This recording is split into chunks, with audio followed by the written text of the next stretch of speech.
Hello there, welcome to a new episode of Talk Music Talk with Boys. I am Boys, this is my podcast, you are listening to it, thank you for doing that. If this is your first time listening to Talk Music Talk, it is a weekly music interview podcast where I have long form conversations with people connected to music from different genres and different backgrounds, established and emerging. I have talked to singers, composers, from jazz, R&B, alternative, I hate labels, but pretty much everything, or at least I try to, music therapists, music journalists, everyone, or at least I try to. And on this new episode, I had the pleasure of speaking to Wsabi Fox. Wsabi Fox is the music project of Jennae Santos. She is a self-professed performance artist. She started the project in 2016 after the breakup of her previous band, Big Figment. I found out about her music because she is on Floordoor Records, and I have previously interviewed the founders of Floordoor Records, Ruben Sindo Acosta and Jason Anthony Harris. Her new EP is out. It is called Gushing. It is wonderful. She is based in Brooklyn. She is from the Bay Area suburbs. In our conversation, we talk about her theater background and coming out of her shell. We talk about her getting into music, moving to Brooklyn after going to Fordham University and getting involved in the DIY music scene in Brooklyn. We also talk about her working on Karen O's project. We get into her breakup and her being homeless, how she started with Wsabi Fox, and of course, we talk about the Gushing EP, her debut. After the conversation, you are going to hear something special. She talks about it in the interview. She talks about the remix release, a digital remix release of Gushing. The song is called Flamingo. It is the Eternal Garb remix by Eternal Garb, which is a solo project of Zach Ryals. This is out September 19th on Floordoor Records. And there will be a release party also on September 19th. The remix release show featuring Wsabi Fox, Eternal Garb, public speaking, a bunch of dead people. That is the name of the act, a bunch of dead people. And this will all be in the show notes, of course, because I know that was a lot of information to throw at you. Great conversation with Jennae. I enjoyed chatting with her. You will enjoy listening. Here it is, without further ado, my conversation with Jennae Santos. Enjoy.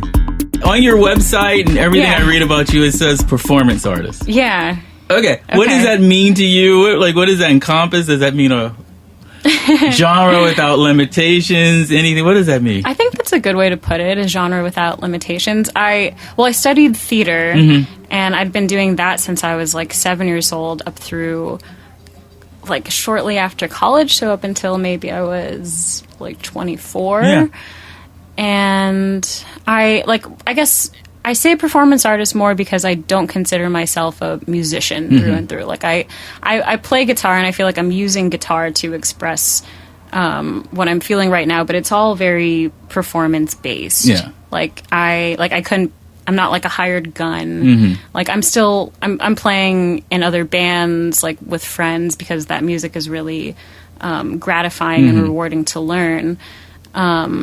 But I don't come from like a formal music background or anything. Yeah. And I don't know, like all the music is like centered around like what the performance is going to be.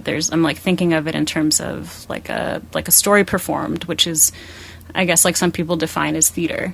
And there's some sort of, in terms of performance artists, like, I don't know, there's some sort of stage persona that like takes over. Like there's a whole aesthetic and like world like to be developed like when I'm performing that's inspired by the music.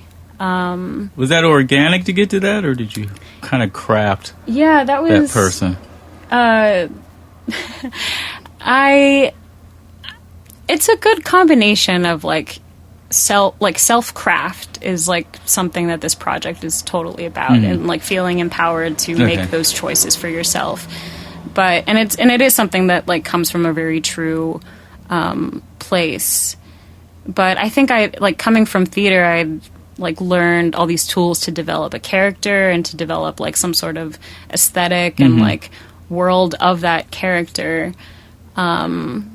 Whereas like my last band, I actually like wrote somewhat of a like mythology behind that music, and like a specific character. Like I worked with an artist to like start making a graphic novel like based around that. But with this, like it felt so much more true to just an exaggerated, maybe not exaggerated, just a heightened version of like who I am and like what my expression is. So. Yeah. Okay. Because this is your solo project. Yeah. Kind of with the band where you got to make compromises or whatever. Right. Several visions. It's still like very collaborative though. I am like writing the songs in their entirety and like sometimes I'll have exact ideas for composition. Yeah. And I get really specific about like tone and transitions and all of that. But, I don't know, like I realized in one of our rehearsals, not too long ago that like I wasn't talking very much. Like it was everyone just trying to figure out parts together and like listening together. There's still like a collective band dynamic to Wsabi Fox. Okay. So let's talk about your the theater background. Sure. Yeah. What kind of theater in college? What were you? So I started doing theater when I was like 7 or 8. I was really shy as a kid. I was terrified of people. And my parents, my mom especially, thought that was so strange because she's just like super outgoing. And I was like uncoordinated and awkward. But one day she like asked, we were in the car, I think she was like driving me home from kindergarten or first grade. And she was just like, what do you want to be when you grow up? Yeah. And I was just like, I want to be an actress. Okay. Like really in my head, I wanted to be a cartoon. And like there was kind of an offshoot of Looney Tunes, Tiny Toons in the 90s, and Babs Bunny was this pink rabbit that was this, she was an actress, and she could just like change her shape to be all these different kinds of characters, and I like thought she was hilarious, and I wanted to be that. And so she signed me up for drama camp, and I was so shy and like terrified going into it, and it was a production of The Wiz, like a very weird, like diverse, like production of the Wiz. Like looking back on it now, like why did we do that? A multicultural Wiz. Yeah, like a multicultural Wiz. Like yeah. I mean, great. Like I love that music, but I was a Yellow Brick Road dancer. Okay. In that show, and I think it was like a 6-week long, maybe less, camp. Not like a sleepaway camp, just like at a local, like high school. Okay. But I made friends, and then I was obsessed with the music, and I memorized every part in that play, and like continue to do so after that. I was just obsessed with like theater and performance and just every aspect of it too. Just like I love how theater is such an intersection of direction, design, and performance, and like together with all those elements, you can tell a story. And also the hustle that goes with like theater too. How there is a set deadline, and the camp really showed you all these parts to it. Right. And so that really like changed my personality entirely. Like I came out of my shell. I started just like watching movies and like pausing the film to like write down a monologue because I just wanted to learn it and feel into those characters, and then I did theater pretty consistently, either like community theater like as a kid or just like whatever school play was happening. And in high school I was drama club president and like started directing some shows, and then when it came time for college I applied to some schools for theater, like some for creative writing. And I was just kind of like, I knew that I really wanted to get to New York, though. So where were you at? I went to Fordham. Oh, where was I originally? San Francisco, Bay Area. Yeah. But suburbs of that, not the city proper. Yeah. But let's see, like, I had been to New York on a field trip, and like fell in love with that energy. And I knew that like, this is the spot for theater. Like I would probably move there anyway after college if I studied theater anywhere else. And so like, why not? I don't know. Start there. Why not start there exactly and see what it's actually like to live there? And my school had a lot of connections to the industry, like immediately after, like while you were in school too. So your high school or college? No, college. Fordham. Okay, Fordham, you said Fordham. Okay, yeah. But the Lincoln Center campus. Okay. Yeah. Did you immediately recognize after that camp that you had sort of flowered, or is that the word? Blossomed? Or looking back, you're like, oh, okay, that's the time when things kind of clicked. I felt myself change, or just like get. It was more because I made a lot of friends, and I felt like, I think like growing up, like my brother and I were super like silly and animated, and like my parents were that way too. But I was, and I think with my close friends, I was also that, but I was still extremely shy when it came to strangers, and so I think I found just like a communal dorkiness, like with theater kids. Yeah. And I, like, my parents like listened to musicals, or like my aunt would like take us to see whatever shows were like regional traveling shows would come through San Francisco. And so I kind of fell in love with that world. I think even before I started actually doing it. So yeah, we would just like listen to the songs in the car all the time. And it started off with musical theater, but then when it got to high school, we did like some musicals, but in college it was just like straight theater. Okay. And then like towards the end of college, I found more my niche, which was more just like physical, movement-based experimental theater that was musically inspired, but not musical theater. And so I don't know. What did you like about the experimental?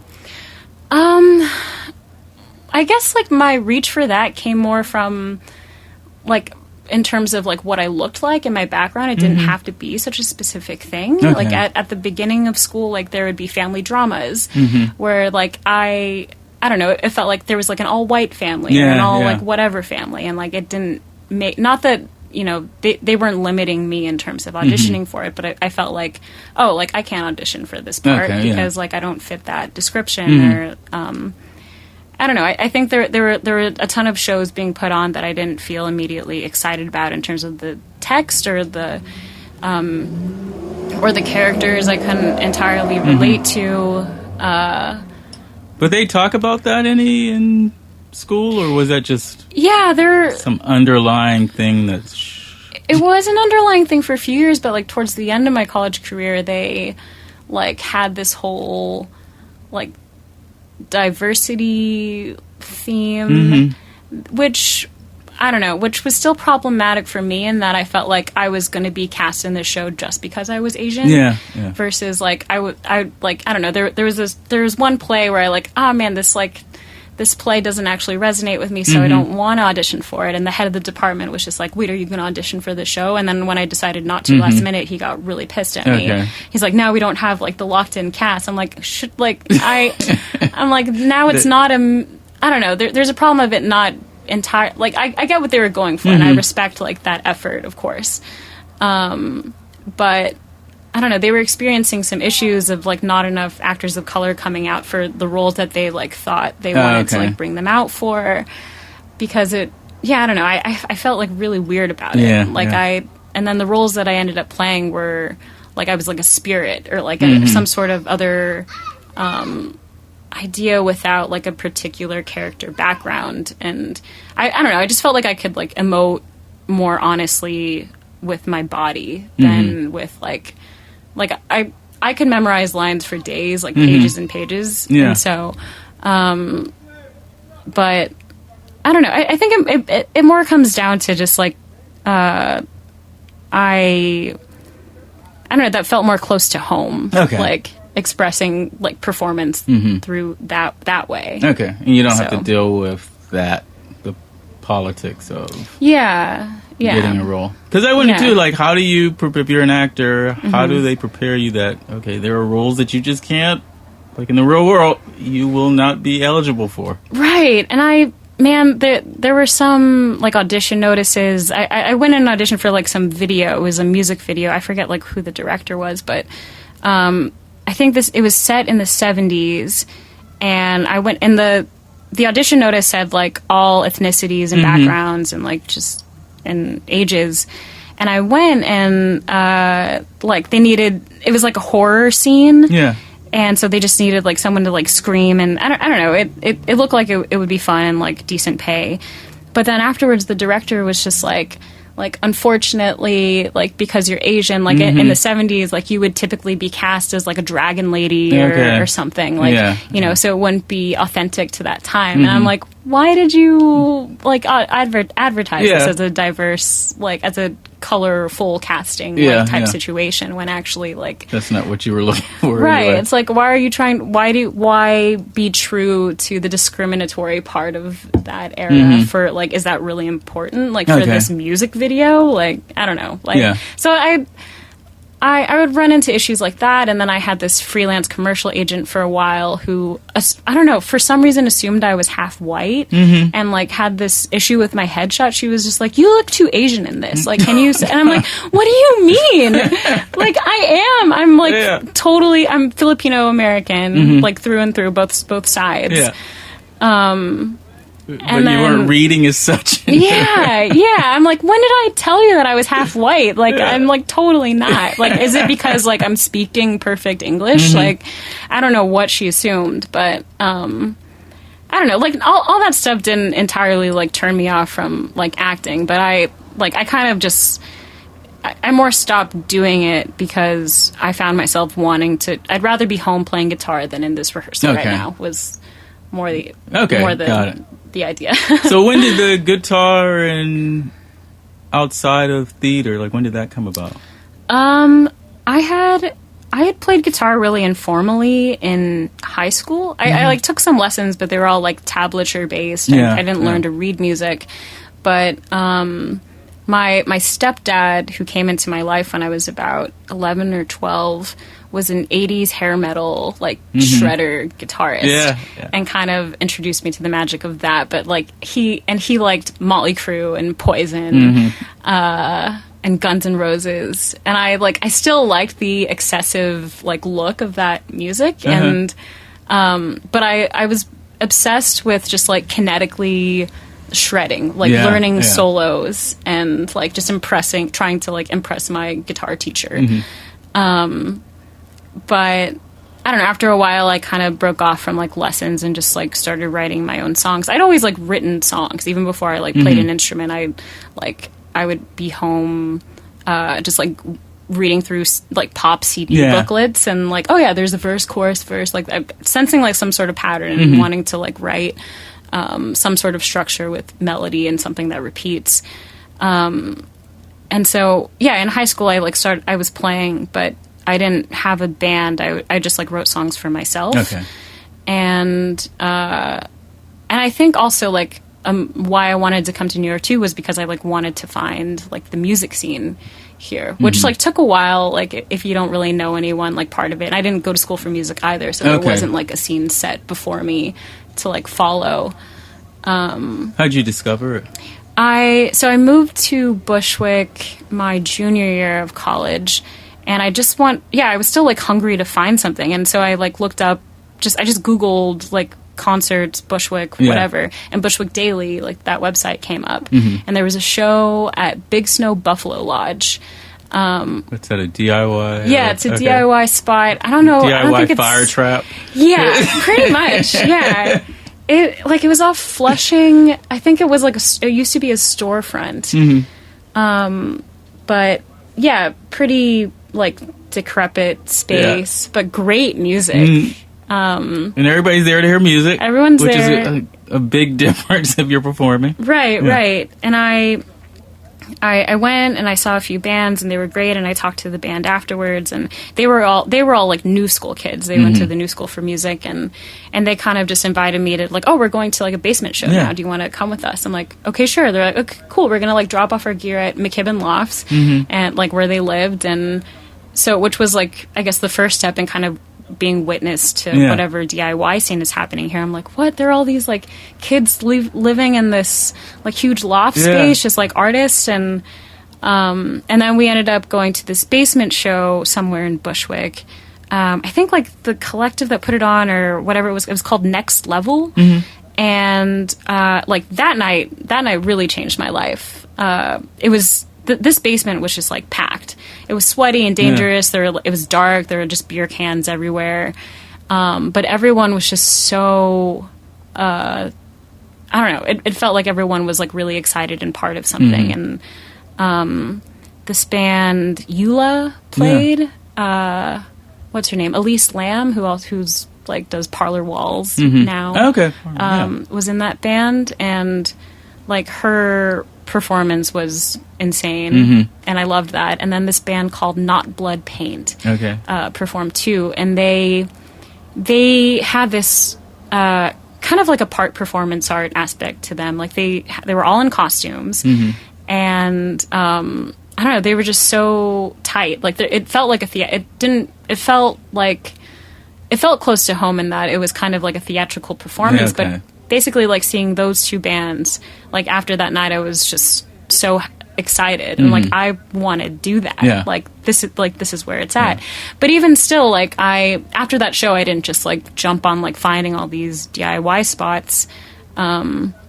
I ended up looking up Not Blood Paint a few years later, and then started going to shows of theirs again. It's just, you like find a band that you like, you look them up, you see when they're playing, and you just follow that, and whoever they're sharing a bill with, you'll probably like too. Because it's like 2-3 other bands, and you get to see all these new groups and stuff. Right. And when I interviewed Vagabond and Natasha from Thelma, they were both talking about being on the DIY scene and how it makes it feel like, oh, I can do that. Yeah. Because it's like the band's right there, you can talk to the band right after. It doesn't feel like this big, imposing thing. Yeah. I mean, I think at that show, I still felt like an outsider.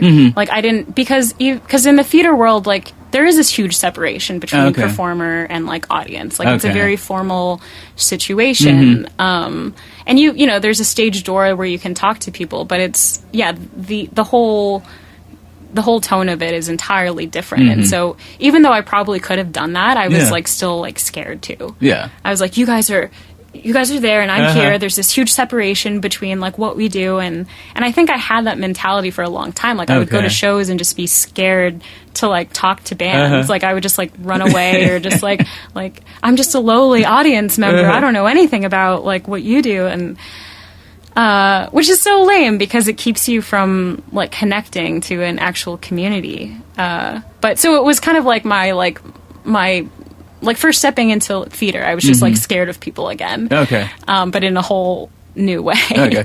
So when did you finally break through that and start making your own music, have a band? I started on a stage. Right. That was in 2013, 2014. I met like one of my good friends like through Craigslist, actually. Like I had written some music. I made like a MySpace music page and I posted it on Craigslist. And like this Queens kid, Alex Ariza, who's also a brilliant illustrator, reached out to me. I was still in college at the time, and we started playing music together, and we also like went to shows as well. And so he was the first person I started making music with. He also played guitar, and we were kind of learning production together, and just like up really late at night in his parents' basement in Queens, like having technical issues and trying to learn what that means. But then I was dating a bassist, and he, I don't know, I asked him to be in my band, but I guess like, I don't know, in terms of performing, that, like, I still didn't, like, fully realize, like, what that could be until, like, I found this intersection of, like, my favorite music and theater, like, right before I, like, graduated college. So, because it had not occurred to you that, I can have the music and the theater. No. And sort of combine them in my own way. Right.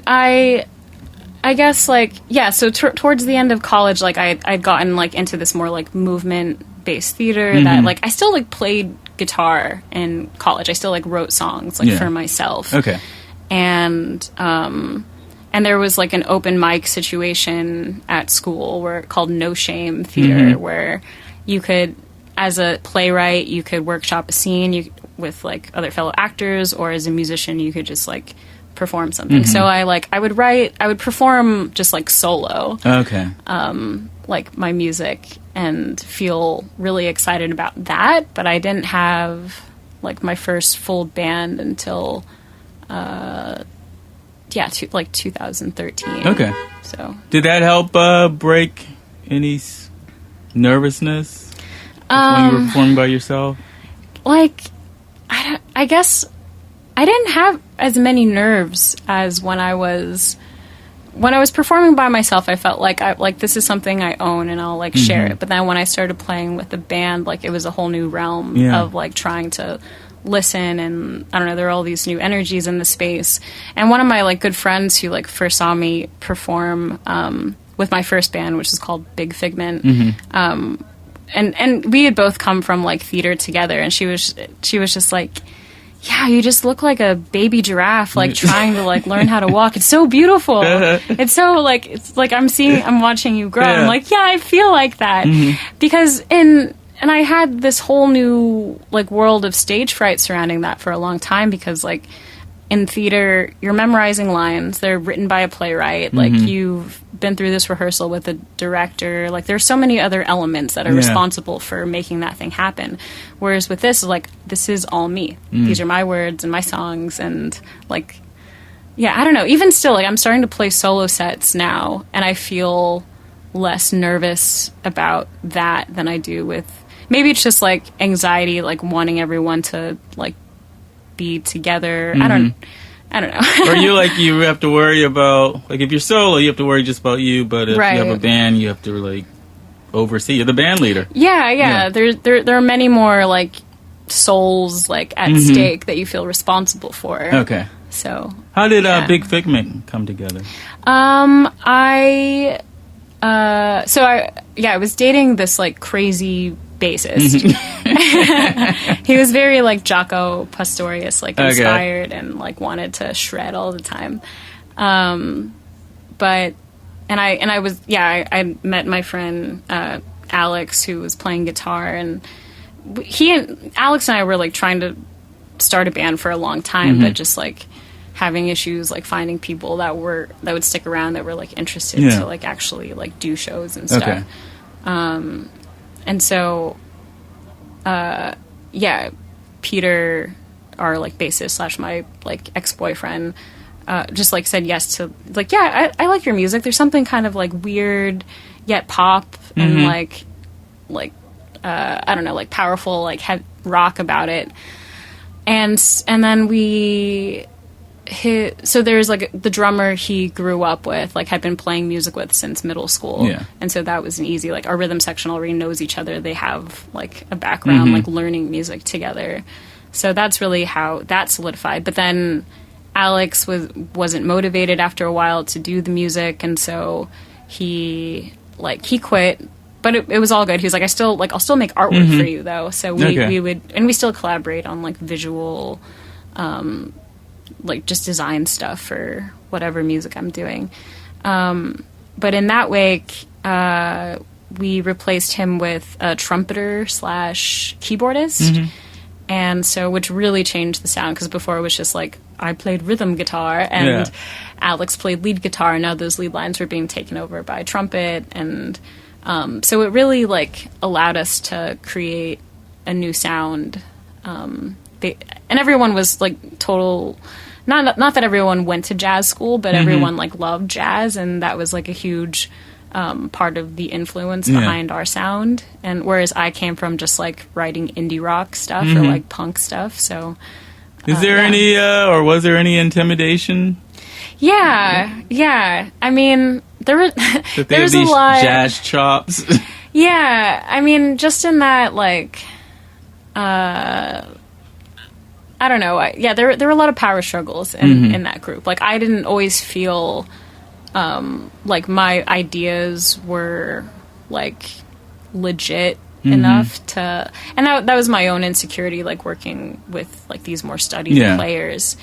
But at the same time, like I wrote all those songs, and I don't know. The power dynamic was just so weird in that like I felt like I had ideas for what they wanted to play, but I didn't feel like I could really take the reins on that or ask them to play it, because I like no, this should be like a purely democratic like dynamic. So I would like trick them into like thinking that they came up with something like here and there. Like, I mean, we were just, but at the same time, like I loved those guys. Like it was like we were such a dysfunctional like family. Like after rehearsals, we would hang out for like 4 more hours and just like, get food, like drinks, and just like get really goofy together. I learned so much from them because they were just like, their skill was like years beyond me. And like it really forced me. They were really interested in like polyrhythms and all that. So it kind of, and Adam, like our drummer, would have a tendency to just like go off the rails, like, but then come right back. And so you had to really develop a great sense of rhythm, just trusting that he's like going to come back to you. And so I wouldn't be, I feel like I have a great sense of like time now, having gone through all that. But essentially like that was ultra dense, busy music, and my music is still that way, and definitely like influenced by that. And after that band broke up, I was like, man, I'm like, I got used to writing with the bassist, and so like some of the first Wsabi Fox songs were like, this is like me trying to like what it would be like if I were still writing with him. So. And when did you worked with Karen O? Project was that after Big That was right before, actually. Okay, before. Yeah, let's see, like the summer between my junior and senior year of college, I wanted to stay in New York because I wanted to like make music and try to have a band and all those things, but like my collaborator and I had opposite work schedules, and so I was just like stuck like working at this I was a hostess at this Upper West Side restaurant. I would be there during the day like taking reservations, but and my parents were just like, if you want to stay in the city like during the summer, you can't. You just have to figure it out yourself. Like we're not going to support you here. So which was like a valuable tool for learning what it is to like make this life sustainable. But I got a random call from like a friend of a friend, and this was like a theater world connection. One of my friends in school, like she like knew this guy. We ended up going to like some variety show that his theater company put on, and he just remembered me from that interaction, like when we were freshmen, maybe. And he like asked her for my information to ask me to come audition for this psycho opera that Karen O and KK Barrett had written.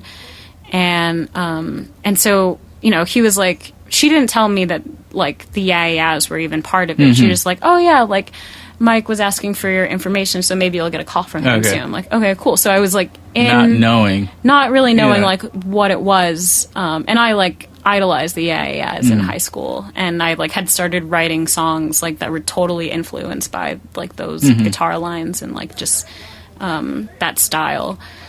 And so I was working in the restaurant just like by myself, like just by the phone, like waiting for people to make reservations. And I get a call from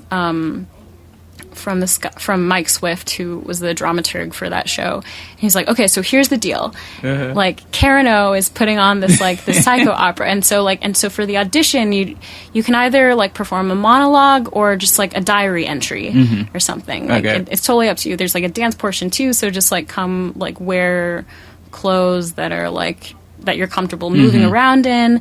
And then they also want you to do like an a cappella version of either this Shangri-La song, Give 'Em a Great Big Kiss, or Be My Baby by the Runettes. And I'm like, the second he told me all that, I'm like, this is it. Like, there's no way they're not going to cast me in this. I was like born to like be in this show. Like, I'm obsessed with this band. Like, this is all of my favorite things, like theater and my like favorite music coming together. Like, I'm gonna make bold as fuck choices and like and go for it. And so like I learned Be My Baby, but I decided to sing like every instrument, and so which started with like the drums, the boom boom boom cha boom boom boom cha brana da da da da. Like I just like sang like every part of that song and like just like mimed playing all those instruments too, and I performed like a diary entry, which was kind of about I don't know, like wanting to, feeling like claustrophobic having just moved to the city and wanting to like break out of like that sort of anxiety. But I went in. Adam Rapp also directed this piece, and I didn't know that like Karen was going to be in the room when I auditioned, but she was there, and like I don't know. I'd never been like so confident just going into something and just like I'm gonna dance like hell, and I'm just gonna.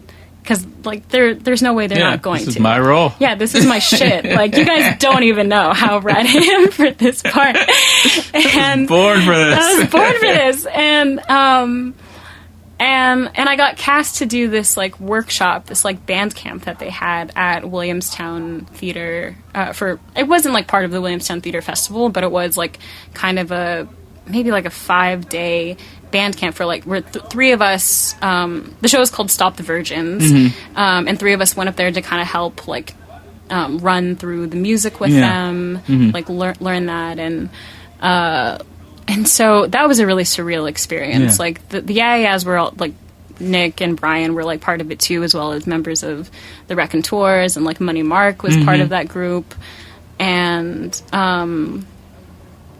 we like by the end of that week we like did like a guerrilla performance in the theater, like for like all the theater festival people, and then I was informed that I got cast in the actual production in the fall, which we did at St. Anne's Warehouse in Dumbo, and then which was like such a heartbreaking, like beautiful experience. Like the show itself was just comprised of like 40 women, like a 30 like women choir, and then these like 6 main virgin characters that were all based on different parts of Karen's personality.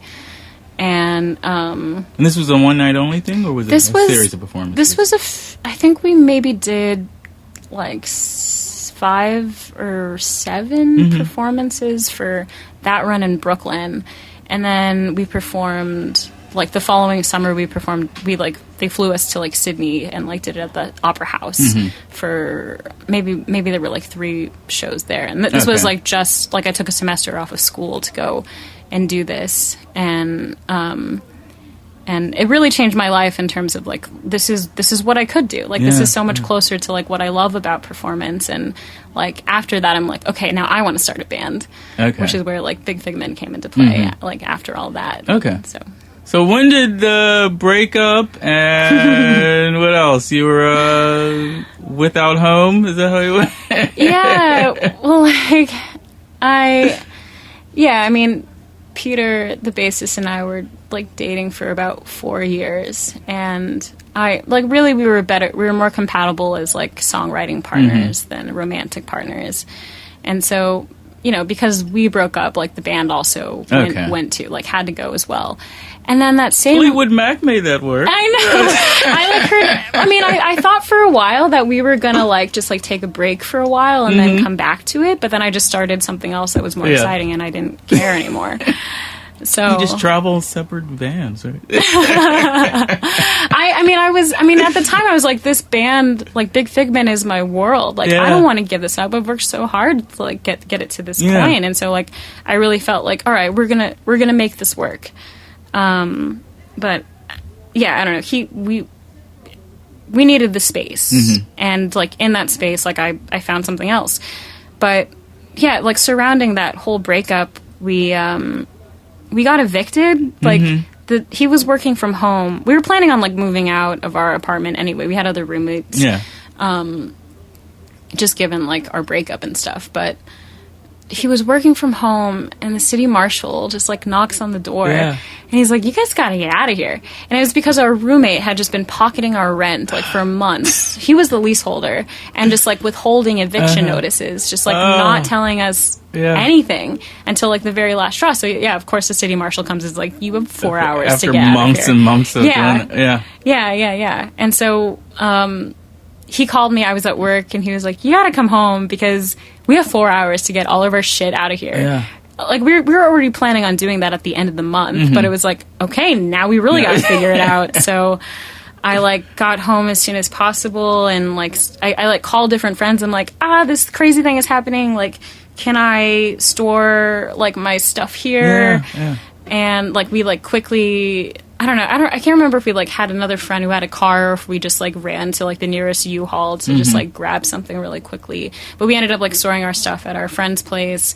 And my friend Sophie, who's in a band called Madam West, like, and we had shared bills. Like I had known her, we'd like kind of bonded, but like, and I felt really close to her, but she really like saved my ass, like in terms of that. Like her parents live in Brooklyn, live in like Cobble Hill, and so she was like, you could go stay at my childhood bedroom, like until like you figure it out. And so I was there for a month, and then crashing with another friend for, like on his couch like for another month, just like trying to recoup my losses, and like because I think we lost like over $3,000 in that whole debacle, like based from all the on, rent that you were, all the rent and security deposits and all that stuff. I lost so much money, but then, and so I don't know. I was depressed. I was like, what am I doing here? I'm just a dog walker in New York. Like I don't have my band. Like what am I gonna do?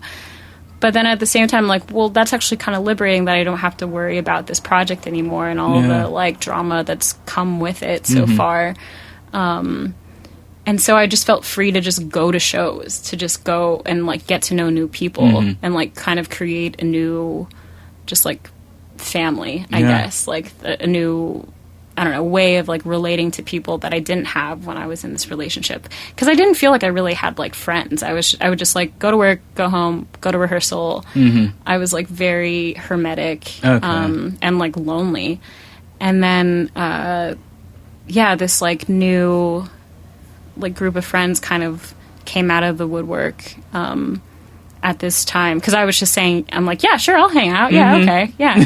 Like, and I would tell, like, Big Figment had our last show, and, like, there was a great number of people there that I didn't, like, realize, like, cared about our music that much, and they were just like, yeah, that's really sad that you guys are breaking up, but I'm really excited for your next project. And I'm like, there's a next project? Like, you guys, you know this before I do. That's because you weren't cool. thinking of that part yet. Not at all. Not at all. I was like, what am I gonna do? But I ended up, like, meeting, like, the original Wsabi Fox drummer at that show, because his band shared that bill. And I remember, like, it was going to be our last show. I brought I had to bring, like, Peter's gear with me, too, because of whatever scheduling thing. I was just, like, frantically, like, just anxiety-ridden and trying to set up our merge table. And then, there's this band called Harvey Eyeballs that shared that bill, and Dave Palazzola, the drummer from that band, like, came up to me and was just like, hey. Yeah. And I'd met him before, like, our bands had shared another bill, but, like, at that time I was just like, oh, thank God you're here. We're already best friends. Like, totally. And he invited me to hang out with, like, that band, like, after the show was over, and they were out till, like, 7 a.m, just, like, hanging. And so, and I was in that space too. I was just like, I don't want to go home. Like, I never want to go. Otherwise I'm going to get depressed. I don't want to be in this space where I'm lonely. So that's also why I was like, because you still had your own place at the point, right? Right. Well, I had, like, we were like sleeping in, like, separate apartments. We were just trying to take a lot of space from each other. And still like the idea of, like, going back to, like, an empty thing was, like, really terrifying. But, like, Dave and I became really fast friends and, like, hung out maybe, like, 6 out of 7 days the first week that we knew each other, and we were just, like, really excited about new music. And there was one day we were texting, and I was just like, what are you doing right now? And he's like, or he asked me if I wanted to, I think I asked him for drum lessons. Okay. And he's like, I could just show you some stuff on drums. I'm like, what are you doing right now? I'm like, nothing. And it's like, do you want to hang out? Sure. I was just going to go to my practice space. Like, that'll be way more fun with a drummer. So we came by and we just started playing, like, improvising something on a whim, which became, like, the first Wsabi Fox song. Oh, okay. And, shortly after that, like, I became really great friends with Ruben Sindo Acosta, and, like, his band, A Bunch of Dead People, had shared a bunch of bills with Big Figment, so we knew each other through that. But he and I, like, became really close, like, after, like, that whole shift in my life, and he just, like, made me a ton of playlists that, like, and that music really like inspired me. And Floordoor had just gotten this like residency at Come On Everybody for that summer, and he was just like, does Wsabi Fox want to play? Yeah. And I'm like, I don't even know what Wsabi Fox is. Like, I don't have songs. I don't really have a band, but I got 2 months to figure it out. Okay, cool. Okay, yeah. That's the best way. Great challenge. Yeah. If you have a dedeadline, then you can work towards that. Yeah, totally. So what was Wsabi Fox? So you just had a name and... Well, whatever happens. I think I was trying to. I knew that I wanted. I don't know. My initial intention was to do sort of a duo project, just guitar and drums. So I was working with another drummer for a little bit, and we had gone to a show. Basically, like, my friends and I were at the show, and we were playing the like band name game. Yeah. If we were in a band, what would it be called? And the list is endless. But then one of my friends was just like, "You're Wsabi Fox." Okay. I'm like, "You're right. Yeah. There you go. That's it." And then I looked it up later. I'm like, oh, like, actually, Wsabi Fox is this really bro-y band from Vancouver. But they seem to be defunct since 2014. Okay, so like, I could take it. But even still, like, the spelling, I had to change the spelling. Yeah, you knocked out the A, right? Yeah. It's Wsabi. Yeah. And then I was like, man, it should just be something else. But, like, nothing else felt more right at the time than... just like this name that just seemed to be like given to me like in a random context, but just someone if someone just like very with so much certainty is just like, you're this. And I fully accept that. So the first release comes out. It's out actually. The show Gushing is the first EP, is our debut EP off of Floordoor Records, and it's out on cassette tape, and like the B-sides have remixes done by all Floordoor artists. Ruben's on there, Jason from Public Speaking does a remix, and then Zach Riles, who's Eternal Garb, also does a remix, and they're all wonderful. Right now they're only on the B-side version of the tape, but we'll release those digitally soon as well. Like, the whole EP itself is on Spotify, Bandcamp, SoundCloud, all the streaming services. So you have 3 songs here, but you've been performing. Yeah. Where are all the songs?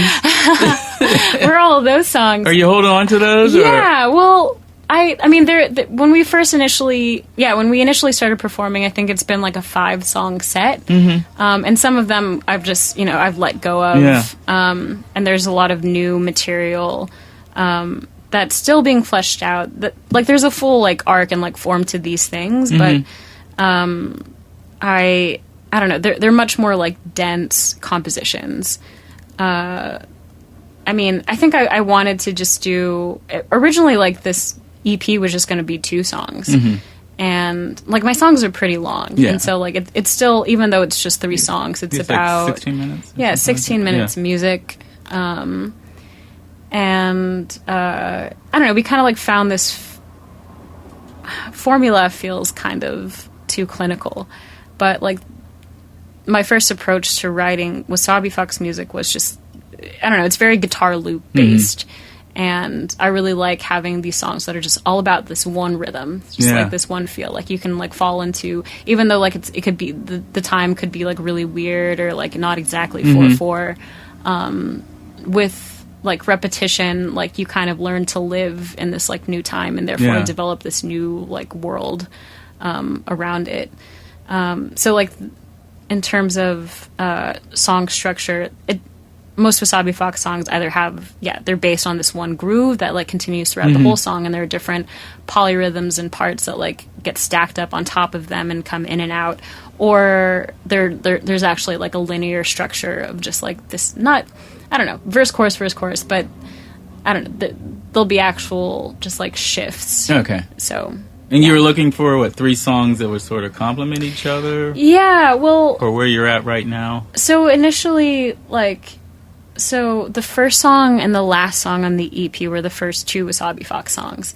And they both had that similar structure of just, like, this eternal groove.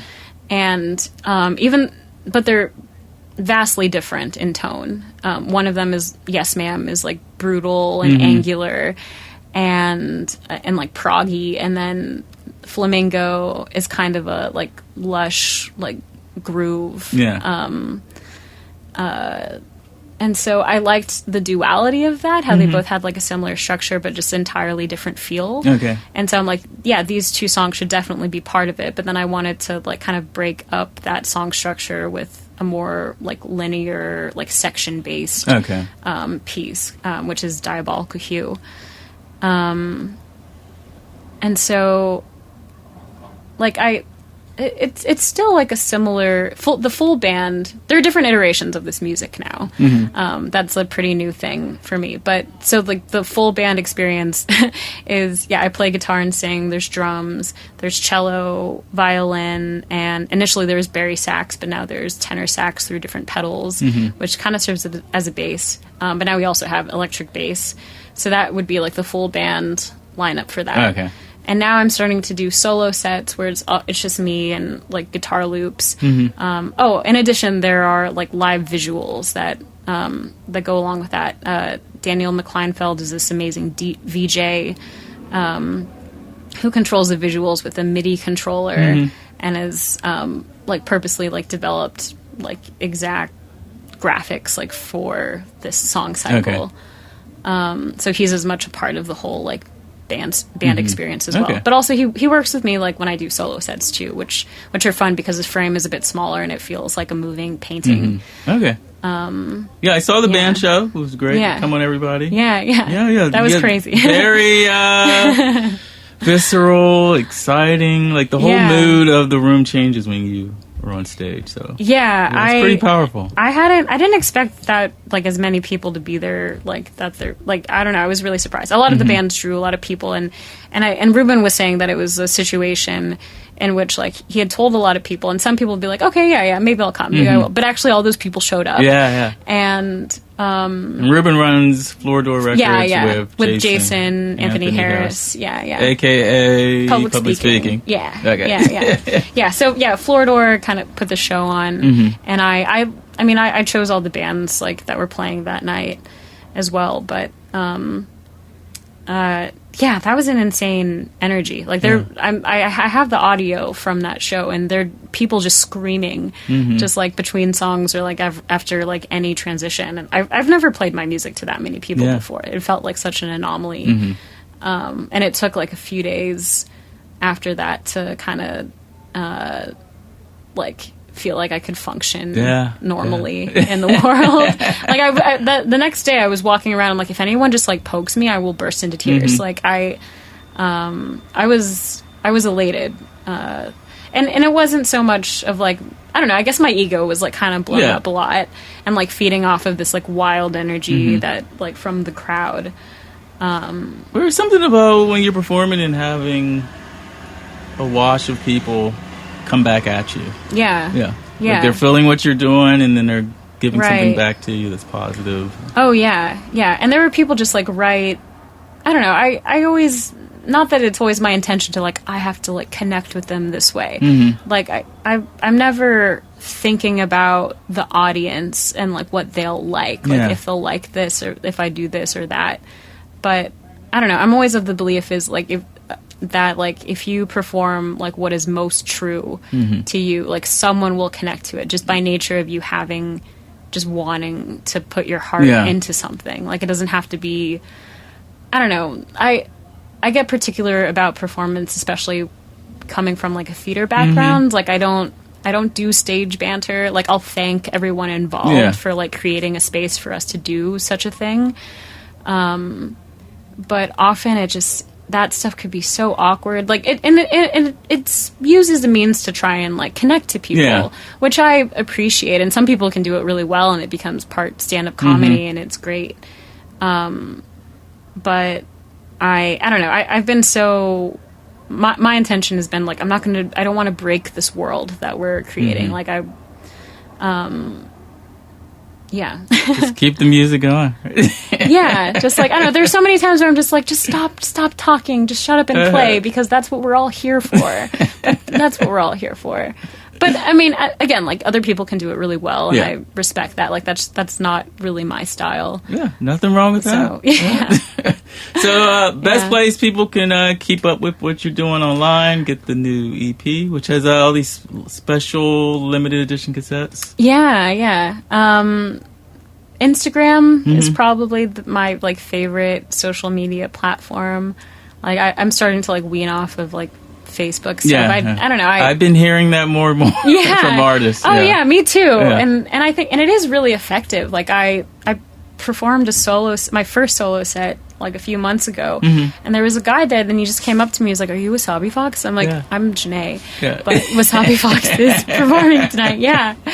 And I was like, "Who are you? Yeah. What are you doing here? Like, I don't know you. You're like here to see me play, and you're not my like friend." And he's like, "Yeah, I just like follow you on Instagram, and I thought it would be cool to check it out." I'm like, "Oh yeah, people do that." It like, works. and it's a great way to just like connect to people too, and like learn about other artists. Like I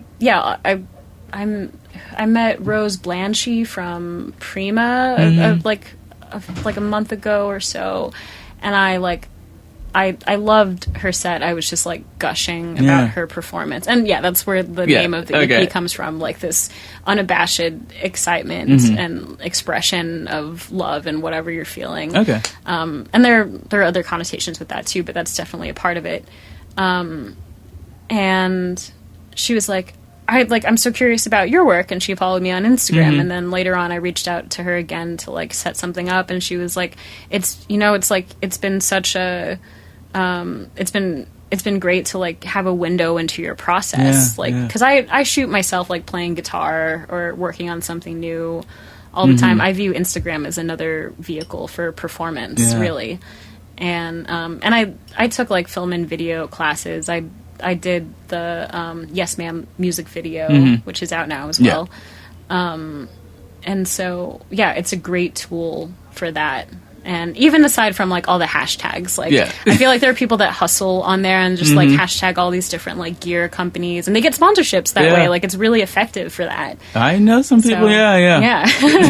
It's actually like a great business and like artist tool for sure. Like I feel like I've been asked to play shows by bands who found me on Instagram, or like blogs that found me on Instagram. It's like, it's highly effective. I'm a huge fan. Yeah. And you also have the website, Wsabi Fox? WsabiFox.com. Also, no Wsabi. No first A. No first A, WSABI Fox. I'll put that in the show notes. Yeah. And you can get the cassette on Bandcamp. On Bandcamp, yeah. Okay, great. Yeah. Did I leave anything out, Jennae? Let's see. I guess, like, okay, my merch is really special. Okay. In that it's all, like, most of it's, like, handcrafted or designed by myself and still fits. Like, Wsabi Fox is not just about this music or, like, the performance visual as well. Like, there's, a lot of it is about, like, self-empowerment and, like, crafting your own, positive image. But I've been inspired by different visual artists to create my stuff. Like I paint my costumes. Yeah. But as far as like the merch goes, so it's on tape. There are also these like special limited edition Sensorial 27 tapes, meaning there are 27 of them. But I'm showing you now that no one can see it. But cool. They all come with the like one of a kind like Instax mini Polaroid photos in front of the J card. And I worked with different photographers to compose these images that are all based on the music as well. And then they're bound in this red vinyl snakeskin strap that comes with like a little Floordoor pen. And the snakeskin strap itself is like infused with different essential oils, like different tree oils, for just like kind of an all sensory experience. Excellent. Just totally that is so that is performance art. That's performance art. Oh, and there's also these. I make these chokers. They're like black satin ribbon with gold chain, and they just say "the motherfucking boss." Okay. Which is a lyric from Yes Ma'am. Yeah. But that's also like part of the whole Wsabi Fox world. Okay. Yeah. And that's on Bandcamp. That's on Bandcamp. Yeah. T-shirts are on Bandcamp too that I designed, and then I also do like handmade prints, and so there's a lot of like artwork, like handcrafted things that like go into all of this too. Like I think it's like really special to have. I don't know, just you walk away with something like one of a kind. So excellent. Yeah. Well, this was wonderful, Jennae. I enjoyed it. It's a pleasure to do this.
hot pink, oh, I'm all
And there you have it, Flamingo, the Eternal Garb remix from Wsabi Fox. Make sure you head on over to wsabifox.com, WSABIFOX.com. I'm online at talkmusictalk.com for more podcast information and to stream every single episode of the podcast. You can also find me on social media at Instagram, Twitter, Facebook at This Is Boyce, and some call to actions for you. Please share this show on social media and make sure to tag me. You can also leave a 5-star rating and or review wherever you happen to be listening, especially on iTunes, because this all helps to grow the Talk Music Talk audience, and I would be forever grateful. And did you know that there is a Talk Music Talk app? That's right. You can get it wherever you like to get your apps, or you can stream the podcast pretty much everywhere on iTunes, Spotify, Google Play, iHeartRadio. Just search for Talk Music Talk. And one more thing, you can also find the podcast on SoundCloud at soundcloud.com/This Is Boyce. Thank you so much for listening. Until next time, and there will be a next time, this one's for you, Liz.